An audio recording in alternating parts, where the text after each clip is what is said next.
Hello दोस्तों, आपका डर कैफे में स्वागत है।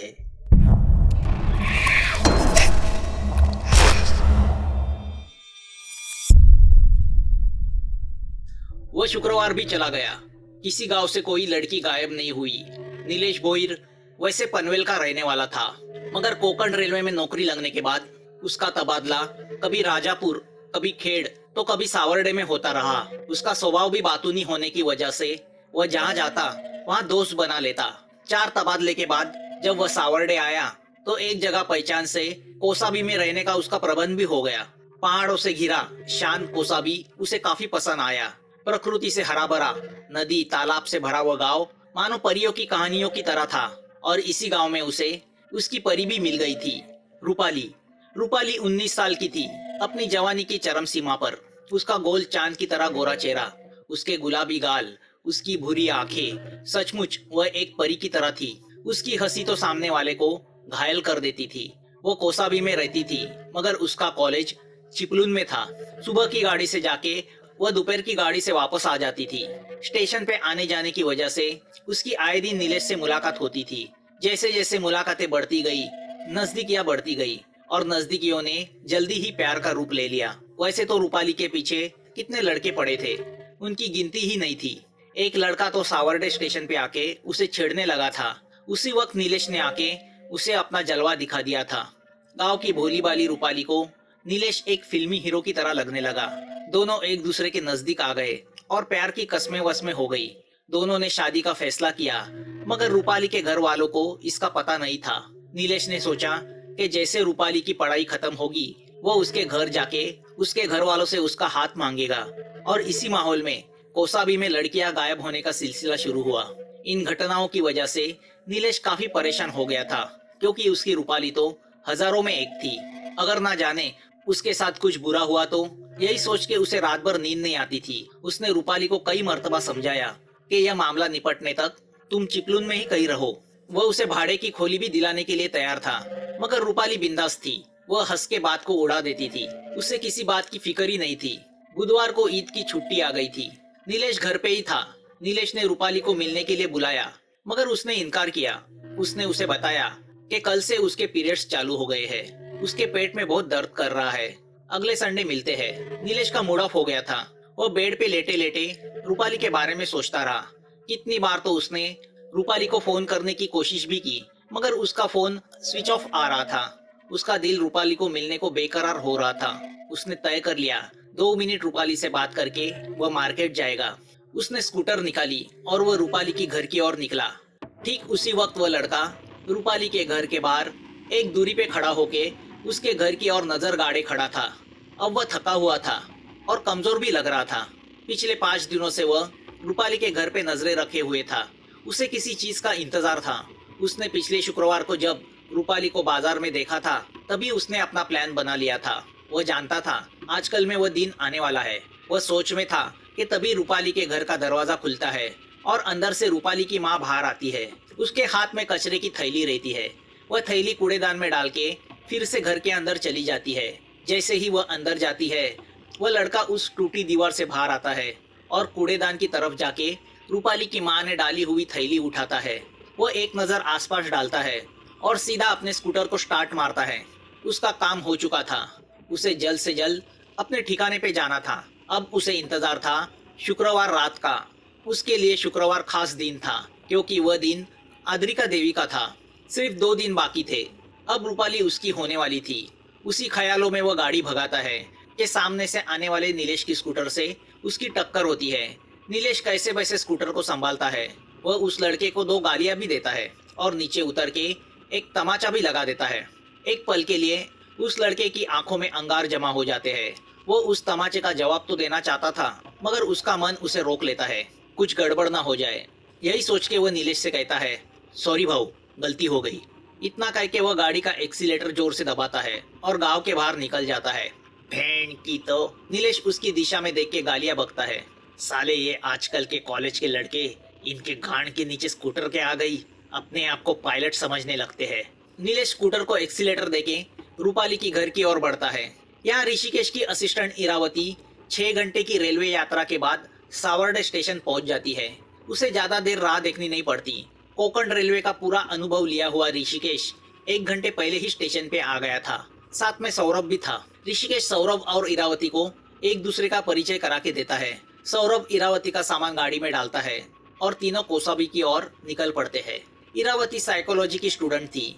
इरावती के कॉलेज में Rishikesh as a guest lecturer गया था। तभी इरावती उसकी फैन हो गई थी। उसके मनोविज्ञान के ऊपर विचार सुनकर वो काफी इम्प्रेस हो गई थी और उसने ऋषिकेश के साथ काम करने की इच्छा प्रकट की थी। वैसे यह उसकी पहली ही केस थी। ऋषिकेश ने उसे फोन पे इस केस के बारे में बताया था। तभी वो एक्साइट हो गई थी। गांव में जाके कोई केस हैंडल करना उसके लिए नया था और केस औरतों के रिलेटेड थी। यह जानकर वो ज्यादा ही उत्सुक थी, मगर उसे पता नहीं था उसका यह उत्साह उसे कितने बड़े संकट में डालने वाला है। आखिर शुक्रवार आ ही गया। गांव वाले सुबह से थोड़े डरे हुए थे। पिछले शुक्रवार को तो कुछ हुआ ही नहीं था। इस शुक्रवार कुछ ना कुछ जरूर होगा, क्योंकि ज्यादातर जो भी हुआ है महीने के दूसरे शुक्रवार को ही हुआ है। गांव में बहुत सारे पुलिस भी घूम रहे थे, मगर उन्हें भी कहीं अंदर से लग रहा था कि यह तो किसी चुड़ैल का मामला है, उसमें पुलिस क्या करेगी। फिर भी ऊपर से ऑर्डर आने की वजह से वह अपना काम कर रहे थे। ऋषिकेश के पास कोई ठोस प्लान नहीं था, क्योंकि 11 गांव के उस इलाके में किस पर नजर रखे और कैसे नजर रखे, यह बड़ी समस्या थी। हर दूसरे घर में कोई जवान लड़की थी और हर एक घर पे नजर रखना मुमकिन नहीं था। मगर उसे अपने अनुभव से पता था कि ऐसे अघोरी काम शमशान, कब्रिस्तान या सेमेट्री में होते हैं। यह ऐसी जगह होती है जहाँ बुरी आत्माओं का संचार होता है। यहीं पे भूत, पिशाच और चुड़ैल को जागरूक किया जाता है। उसने फैसला किया था कि वह और इरावती कब्रिस्तान में और सौरभ शमशान में नजर रखेगा। देखते देखते दिन ढल जाता है। सभी लोग अपने दरवाजे और खिड़कियां बंद कर देते हैं। रास्ते पे सिर्फ आवारा कुत्ते ही भौंकते हुए नजर आते हैं। जिनके घर जवान लड़कियां थी वह तो खास करके सतर्क हो जाते हैं। ऐसे ही माहौल में नीलेश की घबराहट और बढ़ गई थी।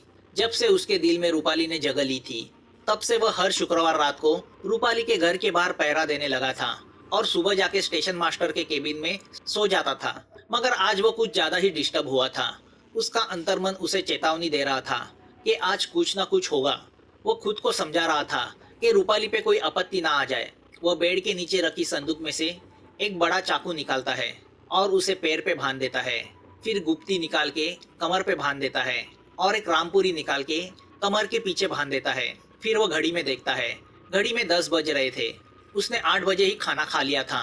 चुड़ैल के खौफ से गांव कब का नींद के अधीन हो गया था।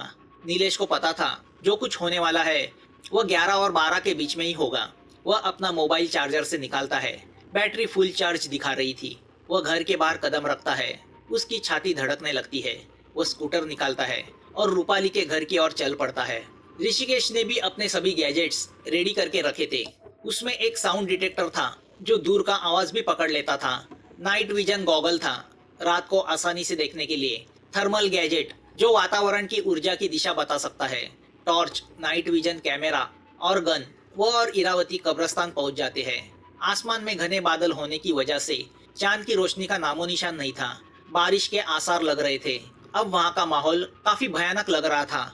इरावती सोच रही थी अगर ऋषिकेश उसके साथ नहीं होता तो वह अकेली वहाँ आने का साहस कभी नहीं करती। कुछ दिनों से हो रही बारिश की वजह से माहौल में ठंडक फैली हुई थी। बीच बीच में चमगादड़ों की चित्कार की आवाज सुनाई पड़ रही थी। उसने अपने साथ हनुमान चालीसा और गणपति स्तोत्र के पुस्तक भी लाए थे। उन मंत्र के पठन से पॉजिटिव एनर्जी पैदा होती है जो निगेटिव एनर्जी को रोकने में मदद करती है। वह दोनों एक बड़ा सा झाड़ पकड़ के उसके पीछे छुप जाते हैं।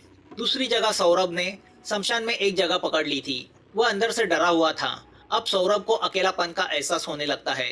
वह यह सोचता है ऋषिकेश के साथ तो इरावती है, मगर वह तो अकेला है। शमशान में किसी की चिता जल रही है। सौरभ के आंखों के सामने वह सब मरे हुए लोग आते हैं जिनकी अंतिम यात्रा के लिए वह इसी शमशान में आया था। क्या उन सभी के भूत इस शमशान में अब घूम रहे होंगे? सौरभ के मन में ख्याल आता है। इस ख्याल से उसका डर और बढ़ता है। यहाँ नीलेश रूपाली के घर के सामने अपनी रोज की जगह आके चुपता है। वहाँ से उसे रूपाली का घर साफ दिखाई दे रहा था। अब रास्ता पूरा सुनसान हो चुका है। पूरे गांव में सन्नाटा फैल चुका है। रास्ते पे सिर्फ आवारा कुत्ते भटक रहे हैं। वह देवी का स्मरण करता है। पिछले शुक्रवार की तरह इस शुक्रवार को भी कुछ ना हो, उसकी रूपाली सुरक्षित रहे। जैसे जैसे रात बढ़ती जाती है वो और परेशान होने लगता है। घड़ी में 12 बजने को सिर्फ 5 मिनट बाकी थे। नीलेश घड़ी से नजर उठा के चारों ओर देखता है। यहाँ घर के अंदर रूपाली को न जाने क्यों आज नींद नहीं आ रही थी। उसने खाना भी ठीक तरह से खाया नहीं था।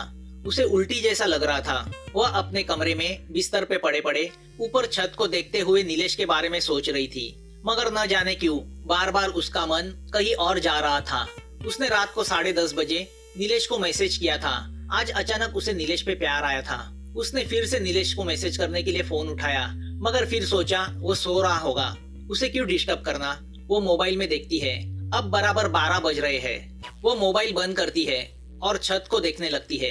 अचानक उसकी आंखें भारी होने लगती है, बदन ठंडा पड़ने लगता है, बदन पे चींटियां रेंगने का एहसास होने लगता है। वो बिस्तर से उठने की कोशिश करती है, मगर उसके पैर हिलना बंद होते हैं। वो घबरा के चिल्लाने की कोशिश करती है, मगर उसके मुंह से आवाज नहीं निकलती, मानो उसके मुंह में जबान ही ना हो। अब उसकी आंखें बंद होने लगती है और दूर कहीं हो रहे किसी विचित्र मंत्र के उच्चारण की आवाजें उसके कानों में घूमने लगती है। उन मंत्रों के साथ अब खूंखार जानवरों जैसी आवाजें भी आने लगती है।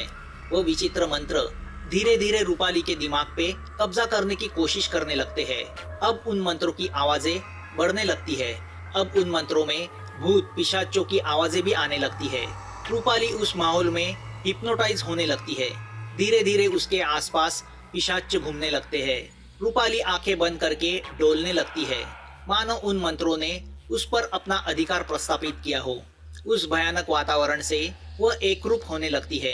अब उन मंत्रों का जोर बढ़ जाता है, मानो अब वह मंत्र नहीं चाबुक हो, और उन चाबुकों की मार रूपाली के बदन पे पड़ रही है। मगर उनकी चोट से घायल होकर चिल्लाने की बजाय वह आनंद से मदहोश होने लगती है।